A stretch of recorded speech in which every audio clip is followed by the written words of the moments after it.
Hola, gente. Estamos ya aquí. Yo creo que se me estará viendo. No sé si podéis dejar algún comentario y me confirmáis que todo funciona correctamente, que hay sonido, que hay imagen y que todo va según lo previsto. Perfecto, me confirman por aquí que todo va en orden. Pues vamos a empezar ya con todo esto. Yo aquí solamente vengo como presentador, es la segunda vez que me paso y siempre es para presentar a la misma persona porque realmente lo merece. Viene a hablar de temas importantes, le conocéis. Vamos a ser sinceros, la mitad estáis aquí para verle a él y para escucharle a él. Así que voy a presentar sin más retrasos a José Luis Crespo, Quantum Fracture en redes sociales, que es el coordinador, director y absolutamente casi todo de ese gran proyecto de divulgación en YouTube que es Quantum Fracture. Hablando de física, animando física y haciendo mil cosas más. Siempre igual, José Luis, Ignacio, siempre igual. Muchas gracias por la presentación. ¿Cómo estás? ¿cómo que siempre igual? ¿Qué te he hecho? Siempre igual aquí poniéndome por las nubes. Nada, hombre. ¿Cómo estás? ¿Cómo te encuentras? Muy bien, muy bien. Hoy es un día especial, ¿no? Hoy hay muchas cosas. Oye, hay muchas cosas, hay que decirlo. Luego recordamos a la gente al final, tal vez. Pero bueno, hoy Exacto. ahora vamos a hablar de la física, ¿no? Que es lo que De la física, que es lo toca. importante. Es lo que nos toca. Y además con un nombre que llama la atención, ¿no? Porque podían haber puesto en el título, vamos a hablar de física, la gente habría venido igualmente porque la física llama, Sí. pero es retos de la física y en nuestro propio siglo. O sea, es como física de frontera esto. Sí, sí.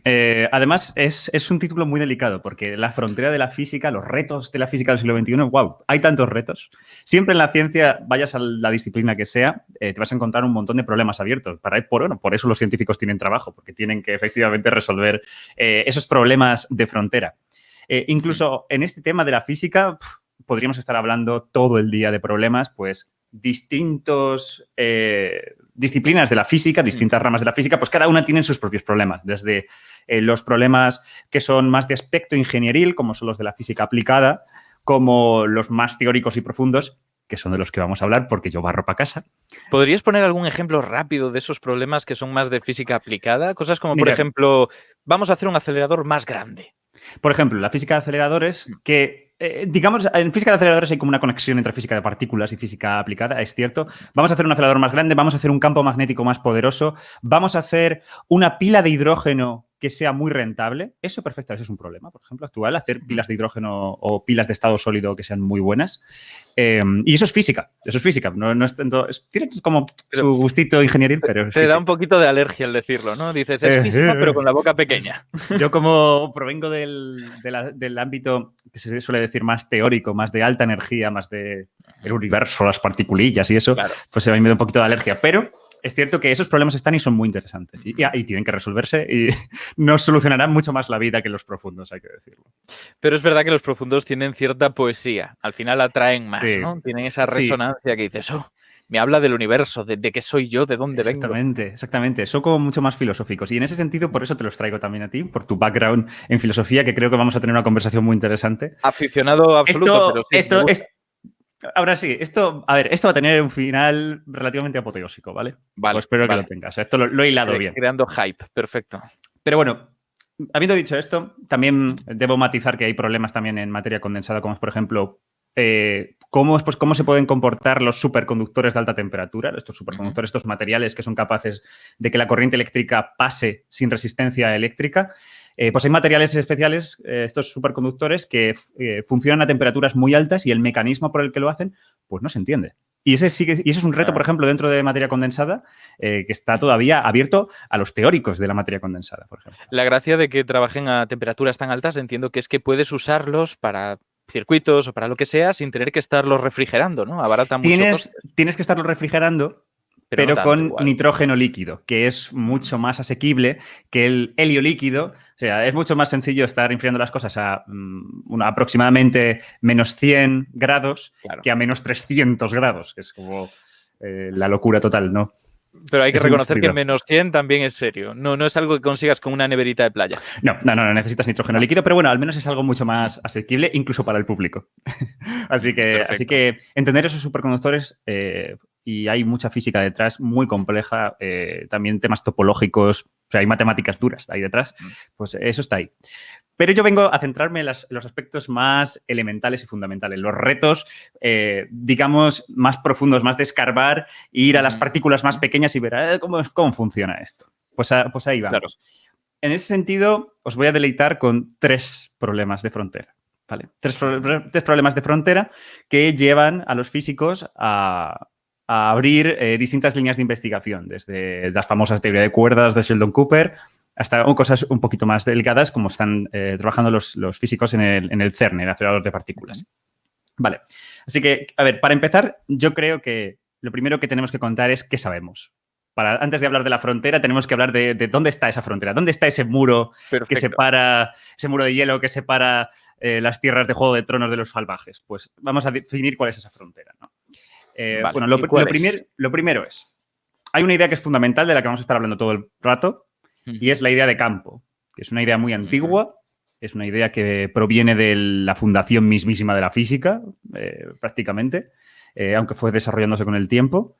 Y es la idea simplemente de que nosotros estamos aquí, en el espacio, pero hay una entidad que llena el espacio.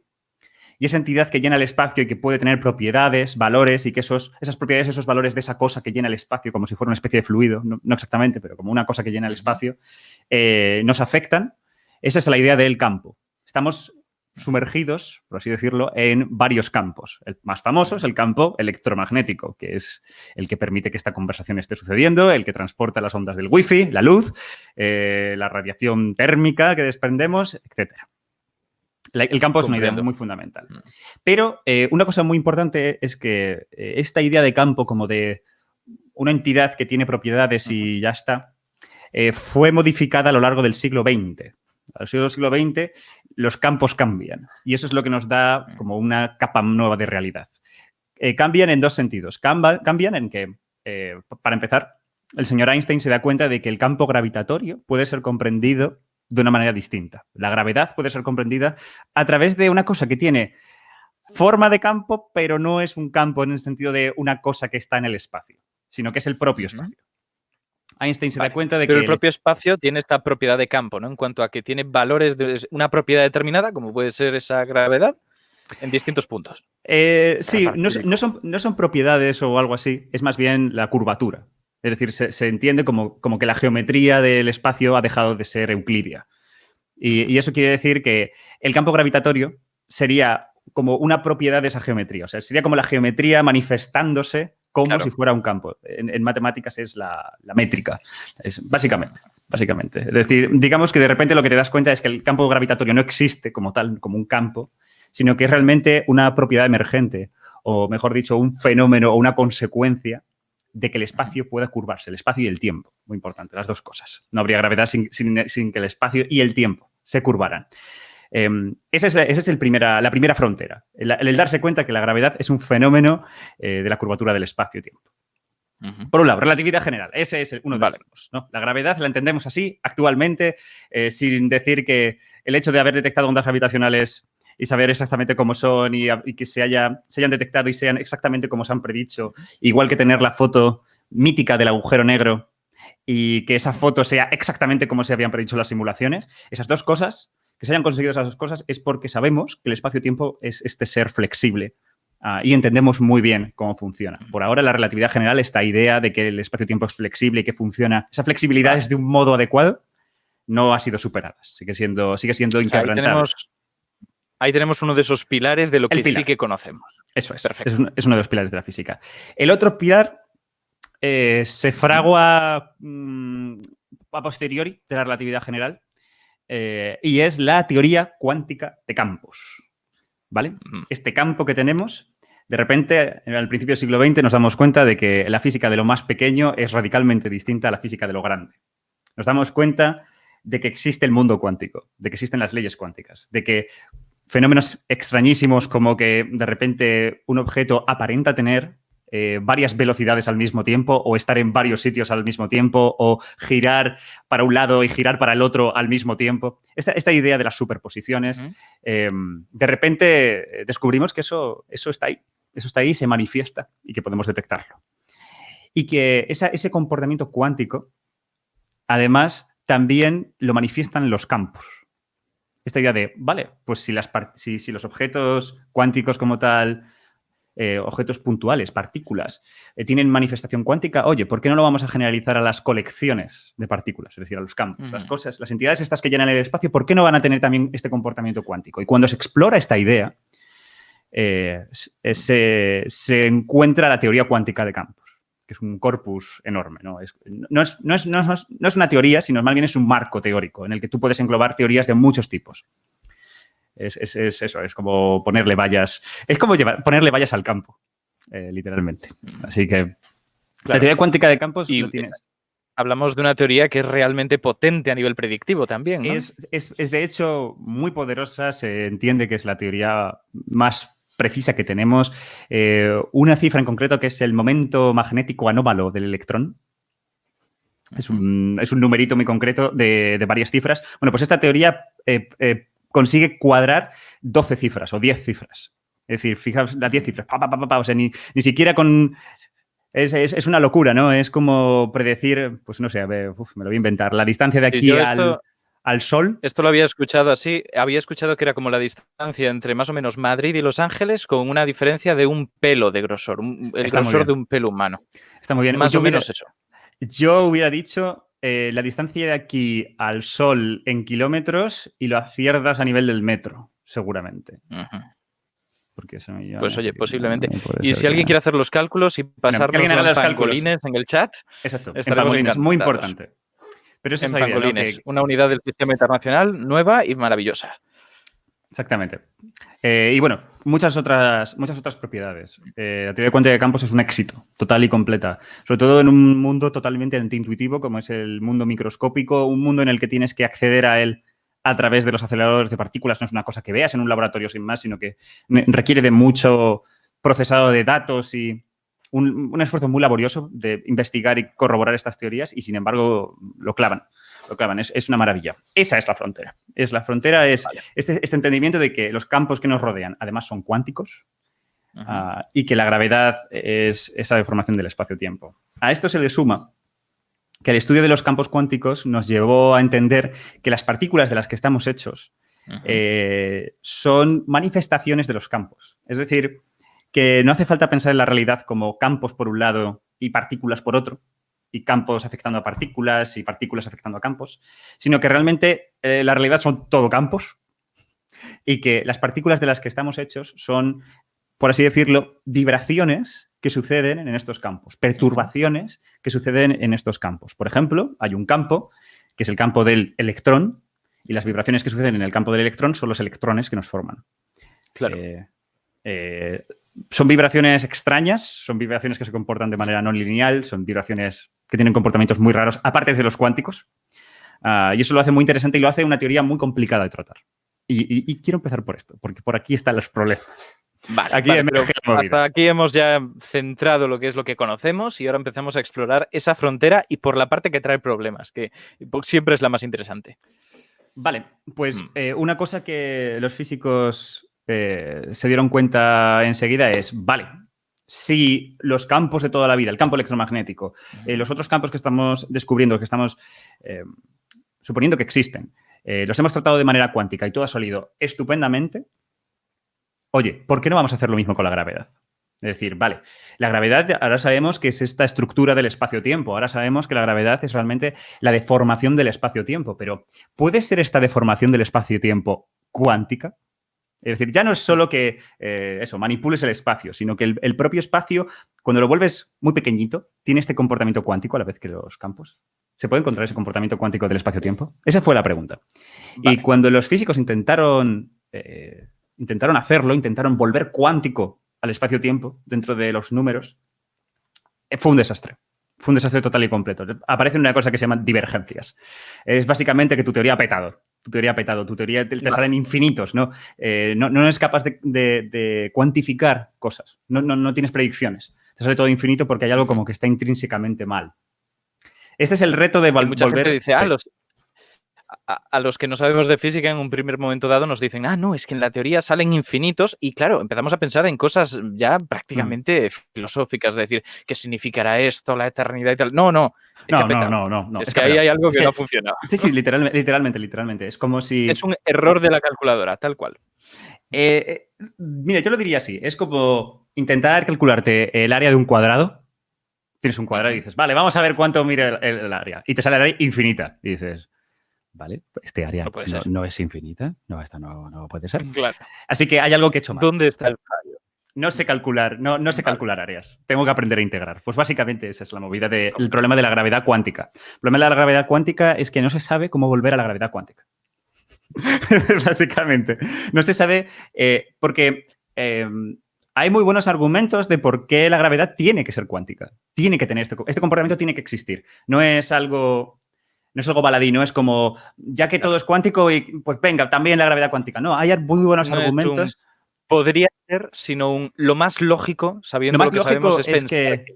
Eso es. Hay buenos argumentos. Me costaría un poquito de tiempo hacerlos, pero sabed que hay buenos argumentos para que la gravedad sea cuántica. En parte porque eso nos ayudaría a englobarlo todo.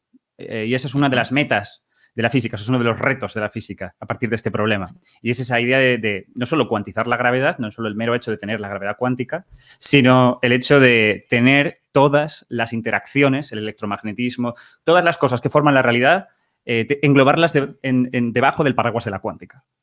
Debajo del paraguas, más en concreto, de la teoría cuántica de campos o de una teoría aún más sofisticada que lo englobara todo. Ese es el reto. Claro. La teoría de cuerdas es una propuesta de una teoría que conseguiría esto. A pesar, y bueno, el problema es que no se puede comprobar experimentalmente.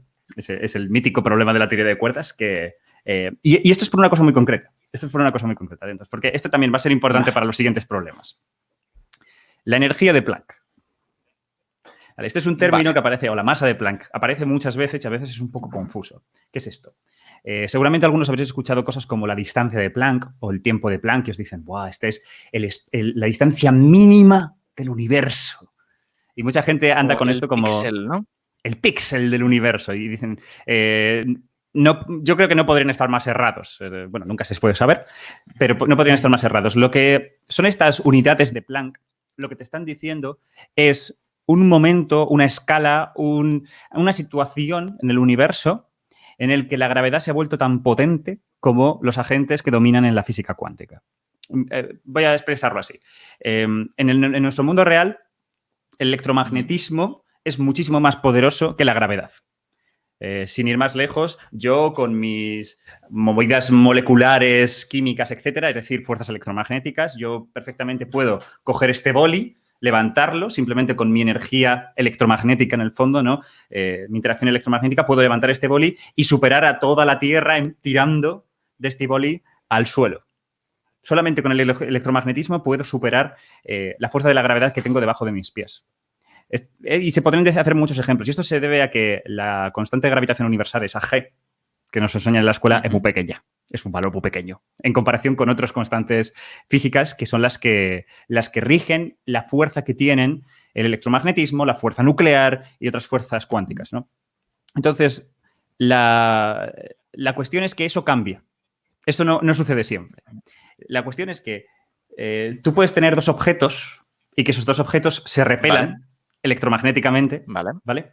Y esa repulsión electromagnética va a ser siempre más intensa que la gravedad. La gravedad va a intentar juntarlas, pero el electromagnetismo va a intentar separarlas. Y como el electromagnetismo es más fuerte, fuera. Pero ¿qué pasa? Que si las acercas muchísimo, ocurre una cosa, y es que la fuerza eléctrica deja de funcionar con esto de R al cuadrado. Esta idea de que si tú acercas mucho dos cosas eléctricas se van a repeler más. Eso cambia a nivel cuántico, cuando las distancias son muy pequeñitas. Pero el problema es que la gravedad no cambia. La gravedad sigue funcionando con R cuadrado. Así que ocurre que cuando vas a distancias muy pequeñas, si tienes dos objetos y los pegas demasiado, la fuerza de la gravedad equivale o supera, o empieza a superar, mejor dicho, o empieza a equipararse con la electromagnética y con las otras fuerzas. En ese momento, tu teoría que tú usas, que es la teoría cuántica de campos, con la que la has construido para decir, la gravedad, bah, esto es muy débil, ¿para qué vamos a tener esto en cuenta? Fuera, pues de repente la tienes que tener en cuenta. Así que en esa escala, en ese tamaño, en esa energía, en esa masa, porque todo está conectado en el fondo, ¿no? Si vas a energías muy altas, estás explorando zonas muy pequeñitas del espacio. En ese momento, en esa escala de Planck, eso es la escala de Planck, en la escala de Planck, tú sabes que la gravedad entra en juego. Tú sabes que la gravedad ahí va a tener comportamiento. Y va a tener comportamiento cuántico, porque estás a un nivel muy pequeño. No sabes qué pasa. porque no tienes ni idea, no puedes cuantizar la gravedad. Pero sabes que algo pasa y que estamos limitados, ¿no? Y hay que Eso es. saber cómo salir de esa limitación.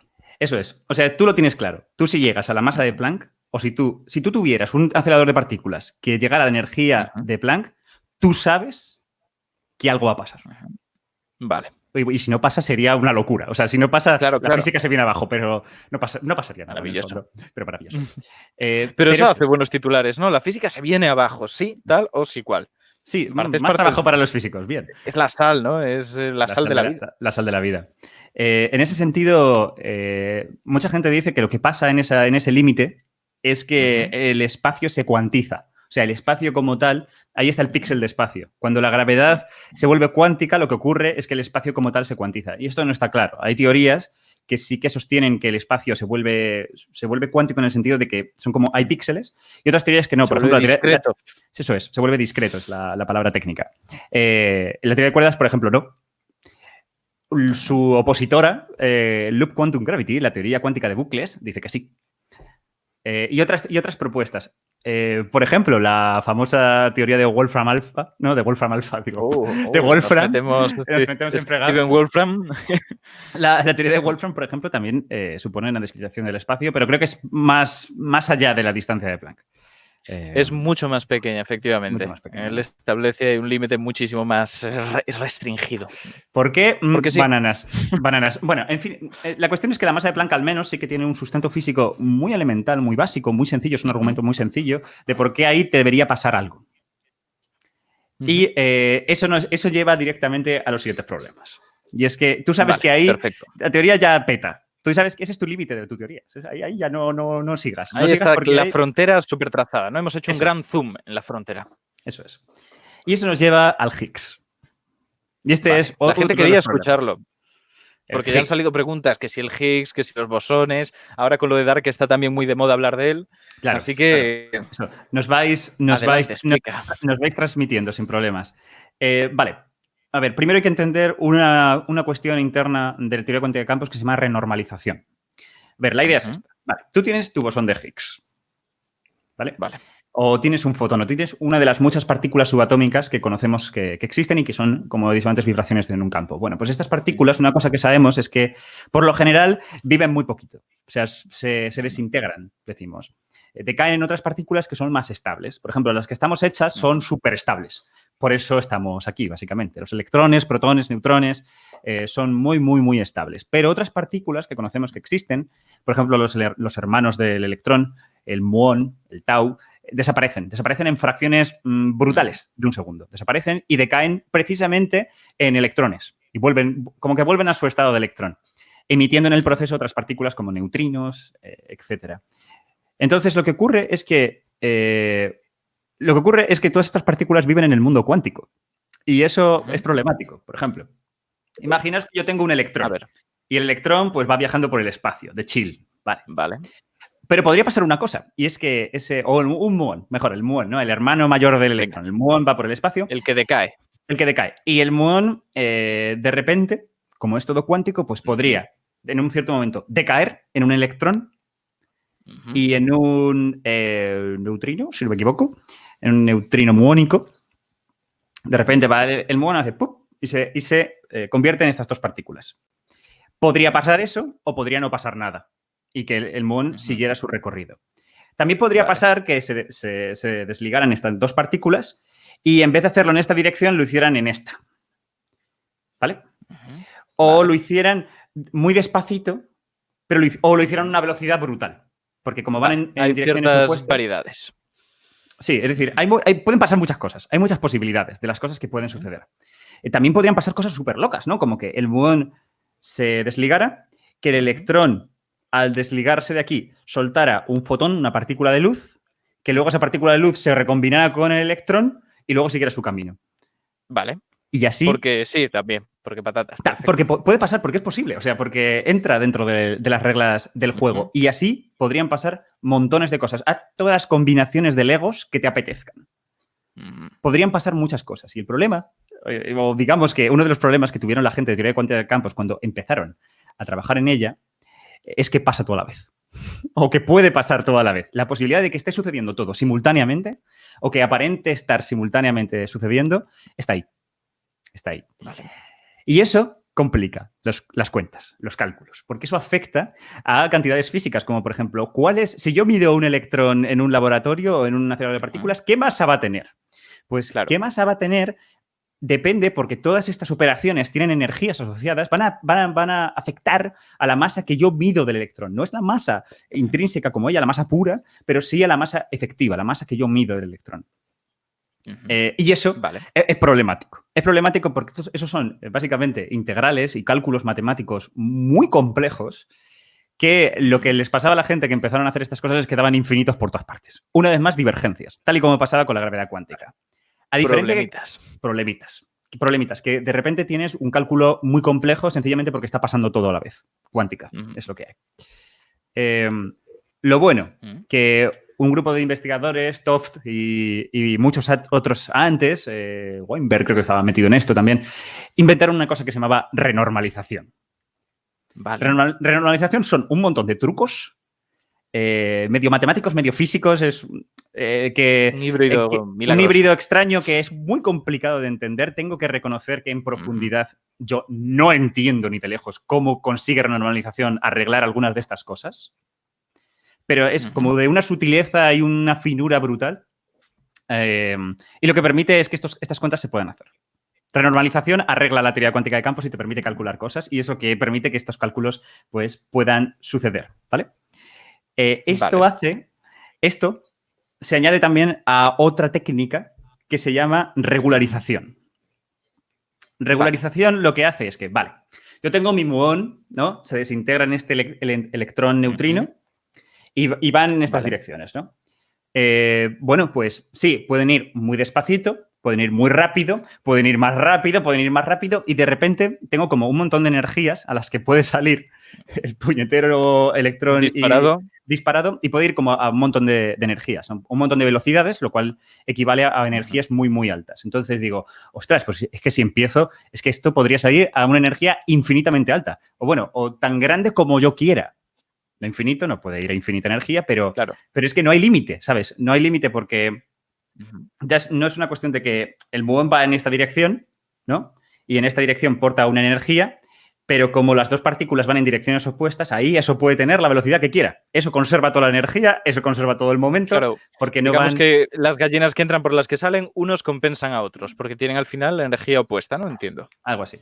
Y así hay un montón de procesos que pueden hacer esto. Entonces, tú puedes tener una de estas correcciones, una de estas procesos que vaya a la energía que tú quieras, incluso más allá de la energía de Planck. Vale. Entonces la gente dijo, ¿pero qué sentido tiene esto? Claro. ¿Por qué vamos a tener en cuenta una corrección de algo que está más allá de la energía de Planck donde sabemos que nuestra teoría no funciona? ¿Para qué vamos a incluir esta corrección? ¿Para qué vamos a incluir en nuestra teoría esta superposición, este estado, si este estado va a estar mal? Lo sabemos, porque aquí peta. Así que eso se llama, disculpadme, regularización. Regularización significa poner una cosa que se llama un cutoff, un corte. ¡Boom! Cortas. Dices, mira, a partir de esta energía yo no cuento. A partir de esta energía yo no hago correcciones. Paso. Claro. Como mínimo no me fío. Entonces, cosa buena, si te sale un infinito, pues lo cortas. O sea, si te iba a salir un infinito, en plan de que estás sumando cosas y eso te escala, pues dejas de sumar y se te queda la cuenta finita. Y tú lo que haces realmente, rezas a los dioses de la física para que haya una física que, más allá de la escala de Planck, que haga que toda esa cuenta se estabilice y no se te vaya a infinito. Y le rezas. Pero gracias a estos trucos, gracias a poner este cutoff en la escala de Planck, se pueden calcular muchas cosas y una vez más, todos los éxitos de la teoría cuántica de campos es gracias a que hay cutoffs, hay cortes. Esto se hace con la masa del Higgs. La masa del Higgs se tiene que calcular de esta manera porque tiene todas estas correcciones. Aparte, la masa del Higgs tiene autointeracciones. Es decir, que el Higgs el Higgs se da más a sí mismo. Y se da mucha. Entonces es bastante delicada, ¿no? ¿Qué ocurre? Que cuando tú te haces esa cuenta de cuánto vale la masa del Higgs y pones el cutoff, la masa del Higgs va al cutoff. Es decir, si tú pones ese corte en la masa de Planck, la cuenta te dice que el valor del Higgs que deberías estar detectando es la masa de Planck. Perfecto. O sea, ahí empiezan a cuadrar cosas. Eso, como sabemos, no es así. La masa del Higgs se detectó y se calcula, y bueno, incluso cuando se hacen estas correcciones en otros ámbitos, ¿no? En otros ámbitos de la física, no tanto como ir y detectar el Higgs, sino en otros experimentos físicos, no es así. La masa del Higgs es muchísimo menor de la que se calcula. Hay una discrepancia entre la masa del Higgs que es calculada de esta manera, ¿no? Y la que hay, ¿vale? Y eso es un problema. Ese es un problema. Vale. Ese es uno de los problemas. Eso es uno de los problemas actuales. Y es que. Porque, ¿qué está pasando entonces ahí? Bueno, pues una manera de entenderlo es que si la masa del Higgs. Las cuentas te dicen que te van a ir al corte, te van a ir a ese corte que tú has puesto. Eso quiere decir que el modelo estándar. Tiene que decir que la teoría cuántica de campos, esta teoría en concreto de campos cuánticos que estamos utilizando, que es el modelo estándar de la física de partículas, su corte está más abajo. Vale. ¿Por qué? ¿Por qué está más abajo? Pues no se sabe. Esa es la movida. Está más arriba, no se sabe. No se sabe. Y es porque la discrepancia, además, es muy grande. Es, si no me equivoco, 10 a la 24 veces. 10 a la 24. Uno no se queda de 24 ceros. Eso estamos hablando ya de una magnitud diferente bastante grande, ¿no? Eso es. Entonces, unas cuantas órdenes de magnitud. Eso es, 24 órdenes de magnitud, 24 ceros. ¿Por qué? ¿Por qué eso sucede? Se llama el problema de las jerarquías, o el problema de la jerarquía. ¿Vale? Ese es uno de los problemas gordos de la física. ¿Vale? También se conecta, se llama de otras maneras, es uno de los problemas de la naturalidad, es uno de los problemas de la jerarquía. Hay varios problemas de la jerarquía, hay varias veces que pasa esto en otras circunstancias físicas, pero esta es una de ellas. Entonces, ¿cómo se arregla esto? ¿Cómo es esto un reto de la física? Pues es descubrir cómo arreglar esto. Es qué modificación le tienes que hacer al modelo estándar, qué cosa tienes que inventarte nueva para cuadrarlo, para que esto funcione. Y se han propuesto durante el tiempo muchas cosas. Por ejemplo, una es supersimetría. Vale. Supersimetría, por ejemplo, lo que te dice es que realmente te faltan muchas partículas. Es decir, no has descubierto todas las partículas, te faltan un porrón. Efectos prácticos, lo que pasa es que te faltan un porrón de partículas. Y esas partículas no las estás teniendo en cuenta al hacer este cálculo de que el Higgs se te puede desmenuzar en varias cosas y están pasando todas estas cosas a la vez. En ese sentido, estás haciendo la cuenta mal. Y lo que ocurriría es que al añadir esas correcciones nuevas que te faltan, lo que ocurre es que esas 10 a la 24 errores que tienes se te cancelan perfectamente con 10 a la 24 soluciones que te da supersimetría. Digamos que supersimetría lo que te hace es bajar la cuenta y te la da al valor correcto. Vale. Ya, yo entiendo que después de todo esto la gente tendrá un cacao de nombres increíble. Es normal. Pueden encontrar los apuntes en la fotocopiadora de la facultad. Ahí podéis estudiarlo, lo que sea. Retos de la física, chicos. Eso es lo que había. Es lo que habéis pedido. Es verdad. Vale. En ese sentido. Así es como supersimetría lo arreglaría. Problema. Supersimetría todavía no se ha descubierto en el LHC. Vale. No hay en el acelerador de hadrones, ¿no? El acelerador de partículas no dice que supersimetría esté. Esto hace que supersimetría tenga como que modificarse, o al menos, mejor dicho, el modelo supersimétrico, porque supersimetría es una vez más un grupo de teorías. El que se proponía para resolver esto era uno en concreto, que se llamaba el modelo supersimétrico mínimo, Supersymmetric Standard Model, bueno, MSSM es el nombre técnico. Y está prácticamente descartado. Es decir, no se ha encontrado. Digamos que para cuadrar ciertas cosas ahora tienen como que añadir partículas nuevas. En fin, supersimetría se está volviendo una solución ya un poco chunga del problema. Cada vez parece más enrevesada, ¿no? Y no hay indicios de que vayamos por el buen camino por ahí. Exactamente.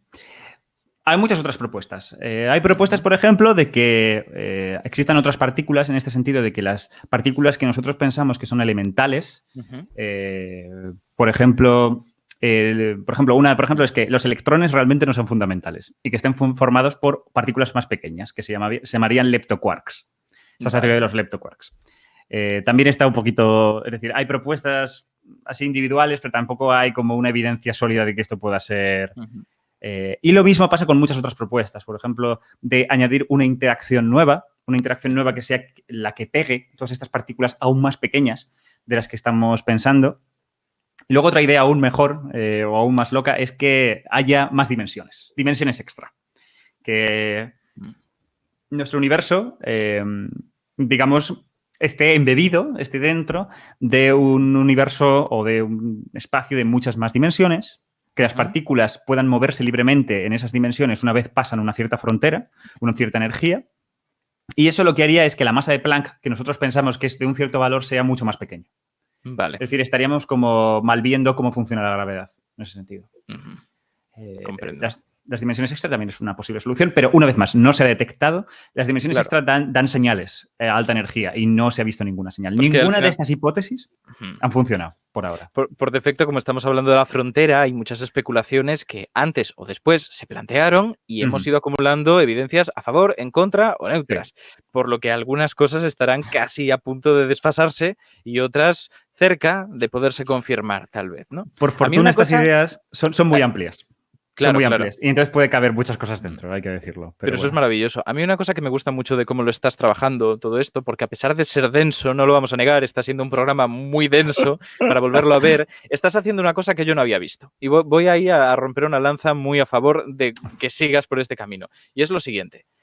Has nombrado todos los conceptos, entre comillas, místicos para algunos, de la física de frontera. Todas esas cosas que muchas veces te descontextualizan y te las cuentan por separado. Tú, en cambio, nos has hecho un camino lógico desde lo que sabemos hasta por qué de repente necesitamos hablar de todos esos conceptos extraños. Gracias. Bueno, me parece que está justificado y doy un aplauso para ello. Y en el chat muchas gracias. Un aplauso, muchas gracias. No. Y espérate para el final apoteósico, porque es lo que te va a gustar. Venga, vale, perfecto. Entonces, recuerda que hay que dejar tiempo para las preguntas. ¿Cuánto nos queda?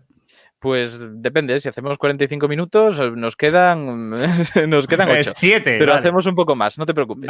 Vale. Déjame, esto lo voy a resolver pronto. Porque perfecto. Este problema de las jerarquías, que sucede, una vez más, sucede varias veces dentro de la física de partículas, es esta idea de que hay diferencias muy grandes entre escalas de energía. La escala en la que actúa el Higgs, que es la escala electrodébil, está demasiado lejos de la de Planck. Está demasiado lejos. Y falta algo para rellenarla. Y pasa algo parecido con otra cosa que conecta con el universo a lo grande. Y es el problema de la constante cosmológica. Aquí está todo conectado. Vale. Cosmología. Vayamos a la parte del espacio es elástico, lo dijo el señor Einstein. Y una de las evidencias o una de las cosas que dicen, esto de la relatividad está working on, es que se descubre que el espacio se expande.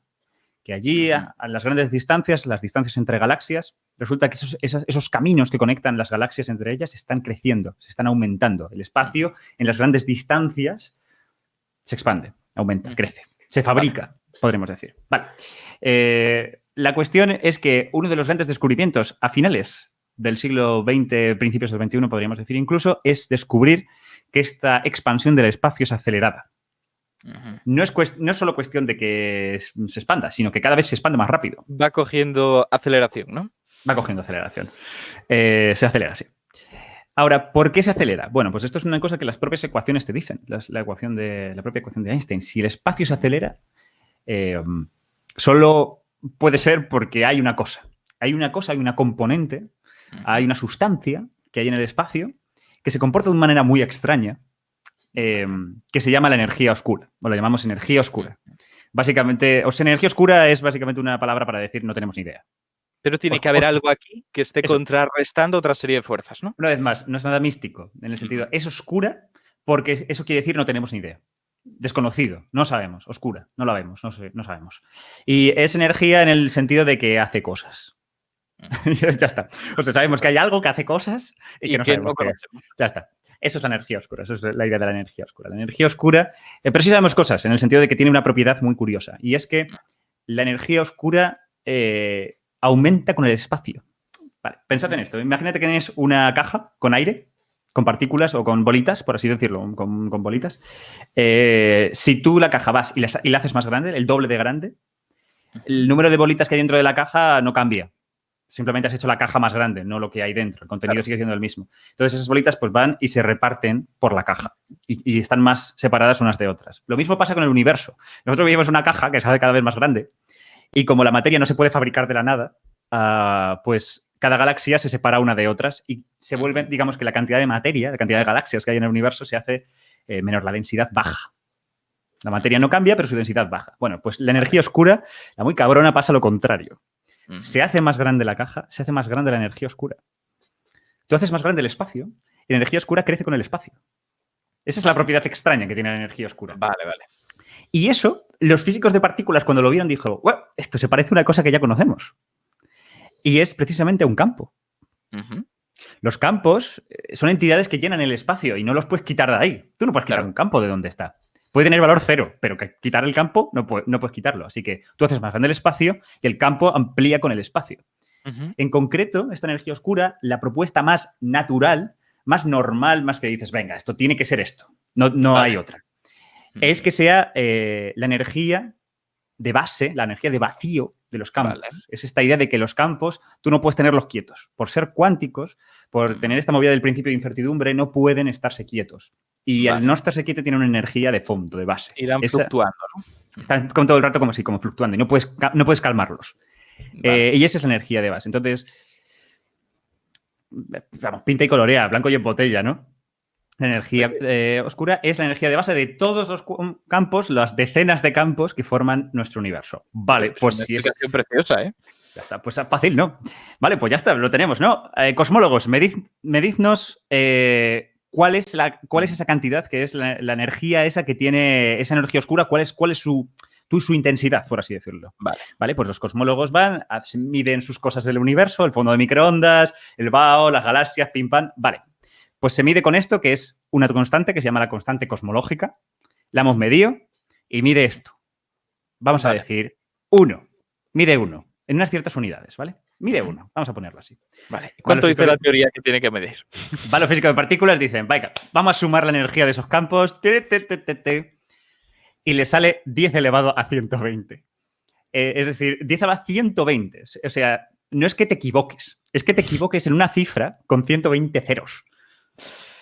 Es que tardas un rato en escribirlos. No estamos hablando de un par de ceritos. O sea, no es, ¿sabes? No es que tu colega dice 3 y tú dices 9. No. Es que tu colega dice 3 y tú dices un número con 120 cifras. Tu colega dice 3 y tú dices tortuga. O sea, es que no tiene ya directamente nada que ver. El absurdo total. Bueno, la teoría de cuántica de campos, a pesar de ser la teoría más exitosa del mundo, también contiene la predicción más horrible de todas, que es esta.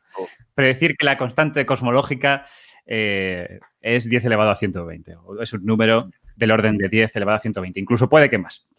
Porque el cálculo es un poco a mano alzada, ¿no? Pero esa es la movida. Ese es el problema de la constante cosmológica. El hecho de que lo más natural que tendría que ser esto no funciona. Y no funciona, pero por mucho. Pues y es bonito. No sé si esto es el final, pero está siendo un poco apoteósico, ¿sí? No, hombre, esto queda... Ahora viene lo mejor. Solo déjame decir que hay varias soluciones a este problema. Una solución es que, como antes pasaba, por ejemplo, que la supersimetría, tú tenías un error muy grande, pero la supersimetría cancelaba ese error y te lo devolvía al lugar original, pues puede ser que, una vez más, no sepamos todos los campos que hay o no sepamos algunos procesos muy concretos o algunos detallitos muy concretos que harían que ese error de 120 ceros se cancelara y nos diera el valor correcto. Vale.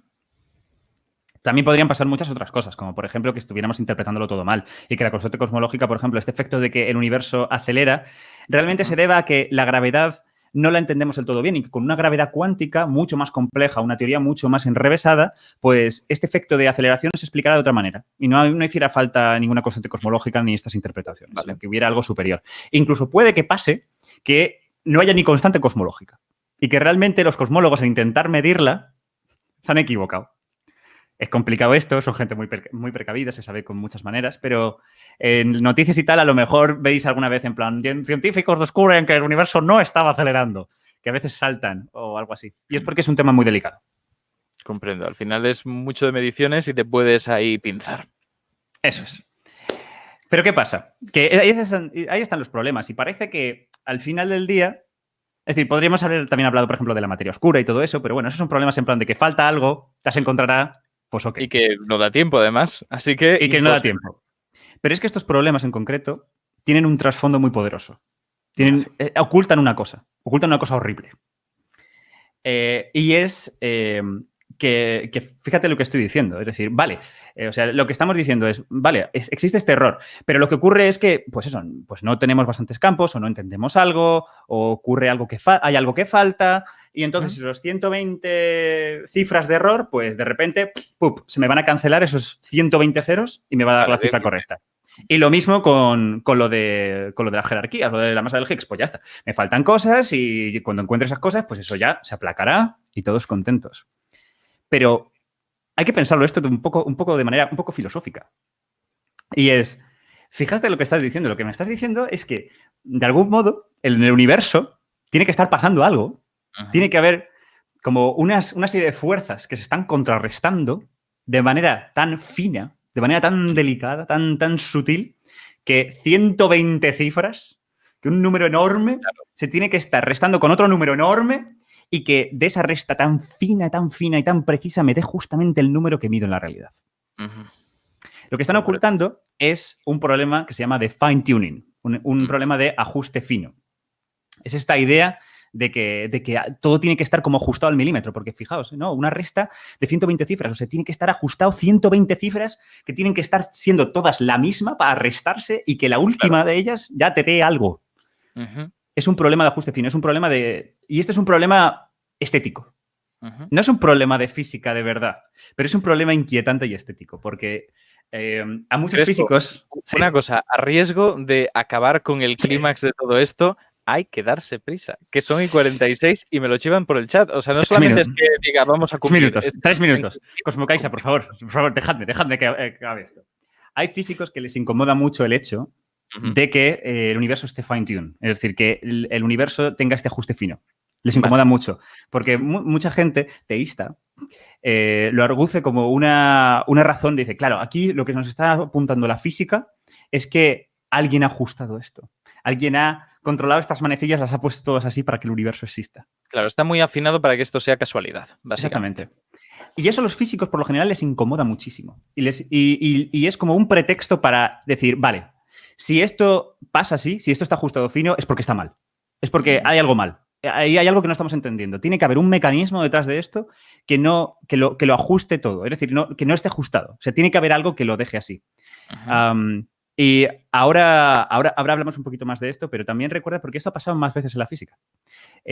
Por ejemplo, el planeta Tierra. El planeta Tierra tiene un problema de fine-tuning. Si tú piensas como una persona del siglo XVII o del siglo XVIII, el sistema solar, hay 7, 8 planetas. Ellos pensaban que había 7 planetas o así.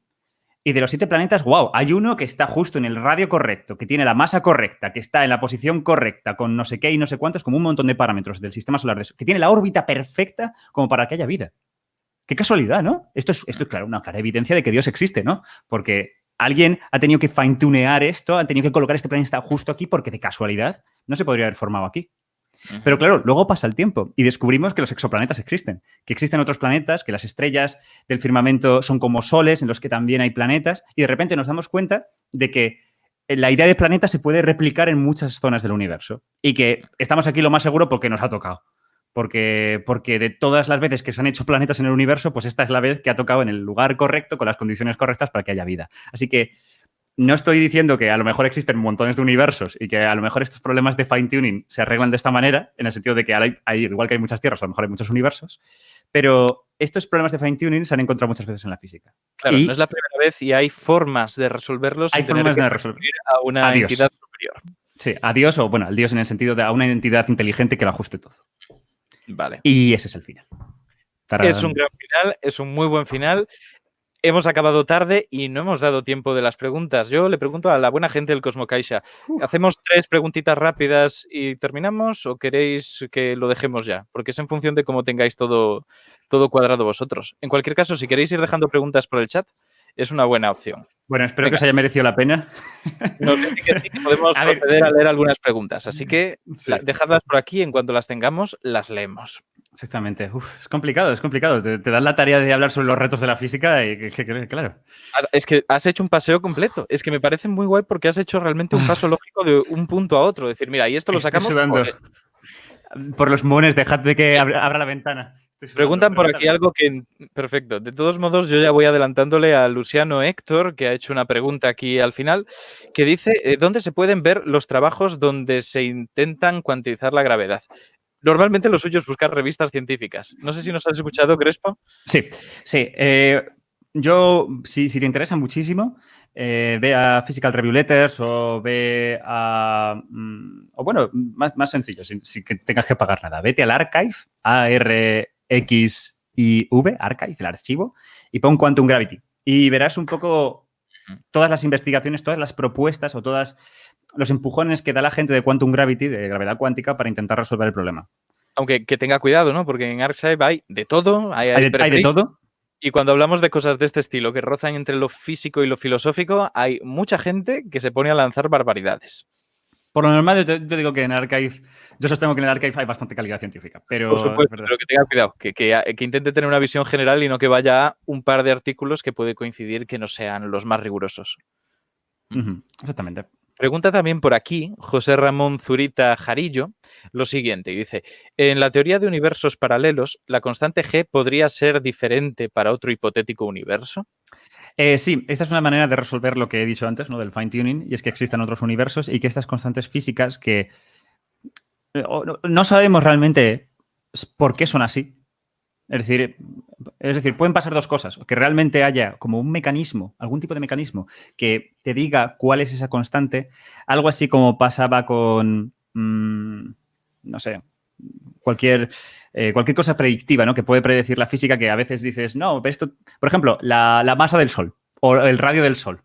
Eso se puede predecir porque una estrella funciona a través de reacciones de fusión, a través de hidrostática, presión. Hay como un mecanismo detrás de cuál tiene que ser la masa de una estrella y la puedes predecir en unos rangos. Bueno, pues a lo mejor hay una manera de predecir cuál es la velocidad de la luz, la gravedad de Newton. A lo mejor esas constantes que hoy no sabemos cómo, hay un mecanismo. Claro. No lo sabemos.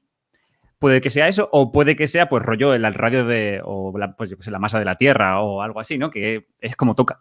Como toca. Hay muchas maneras de formarlas, así que como toca. En ese sentido, estaríamos en la posibilidad de que pueden existir otros universos. Perfecto. Aunque digo que es una hipótesis que es altamente especulativa y que no se puede comprobar. Existen otros universos, así que hay que usarla con cuidado. Última pregunta, todo lo breve y sintética que puedas, nos la hace Lucy Gómez, la ha hecho hace un ratito, y pregunta lo siguiente, ¿qué se sabe del mecanismo que cambia las generaciones de neutrinos espontáneamente? Ya hay algunas propuestas, todavía no es una cosa que esté muy cerrada. Y bueno, para el que no lo sepa brevemente, los neutrinos cambian de una propiedad que se llama sabor y van oscilando de un sabor a otro, y que esto se produzca es por una sorpresa, y es que los neutrinos tienen masa. ¿Por qué los neutrinos tienen masa? Es otro problema de la física. No es ultra acuciante porque se piensa simplemente que tiene que ver con unas asimetrías o una falta de simetrías que tienen las partículas, y que también está conectado con el origen del universo y por qué está todo lleno de materia y no de antimateria. Y hay algunas propuestas que se deben afinar un poco esta simetría y ver por dónde puede tirar. Perfecto, pues ha sido lo prometido, ha sido una respuesta clara y ha sido una respuesta concisa. Con esto me temo que tenemos que dejar ya las preguntas porque nos hemos pasado mucho del tiempo. Yo lo sospechaba. Cuando empezamos todo esto dije, vamos a tenernos que dar prisa porque Crespo trae mucho que decir. Y de hecho no me he ni presentado. Me sabe hasta mal, pero bueno, Ignacio Crespo es el que os está dando aquí la tabarra. Y nada, que espero que os haya gustado, porque la verdad es que ha sido un viaje único, eso lo voy a defender. Es un paso desde lo que sabemos hasta todo lo que desconocemos, pasito a pasito, para irlo siguiendo, para verlo 3 o 4 veces, también es verdad, pero para entenderlo en conjunto y saber de dónde salen todas las grandes dudas con las que muchas veces se da chicha a la divulgación científica. Se lanzan ideas que tanto nutren a las series como a la literatura, como por supuesto a la propia ciencia. Eso es. Así que, Crespo, muchísimas gracias. No sé si quieres acabar con algo, si tienes algo así de final. Sí, bueno, sí, casualmente. Deciros que vamos a estar, Ignacio y yo, en unos minutillos en este NeoTV. Tenemos nuestro programa final de la temporada de Chucres Post One Chat y que estamos encantados de recibiros. Vamos a estar allí de 4 charleta. minutillos. 4 Aceptamos minutillos. alguna pregunta puntual, ¿no? Porque estaremos Sí, con... sí, vamos a estar de charleta con Alex Ribeiro. Así que, oye, si tenéis cualquier pregunta de física, estaremos encantados de ahí darle. Y bueno, y como no, darle mucho las gracias a la gente del Cosmo Caixa por organizar esto. Un placer siempre estar aquí con ellos. Deja que recuerde, para que la gente lo tenga en la cabeza, que esta no es para nada la última de las charlas que organizan desde Una Ventana a la Ciencia. El lunes que viene, a las 7 de la tarde, volvéis a tener una que en este caso va sobre nanociencia, nanotecnología y arte, lo cual es una combinación fantástica con Jordi Díaz y con Xavier Batle. Así que echadle un ojo. Perdonad mi pronunciación horrible, nunca he sabido pronunciar esa elle y ya está. Eso es todo lo que podemos deciros. Esperamos que os haya gustado, que os hayáis quedado con más preguntas de las que teníais al venir, que eso es lo que marca la buena divulgación, y con más ganas de seguir investigando. Un abrazo a todos. Un abrazo. Nos vemos.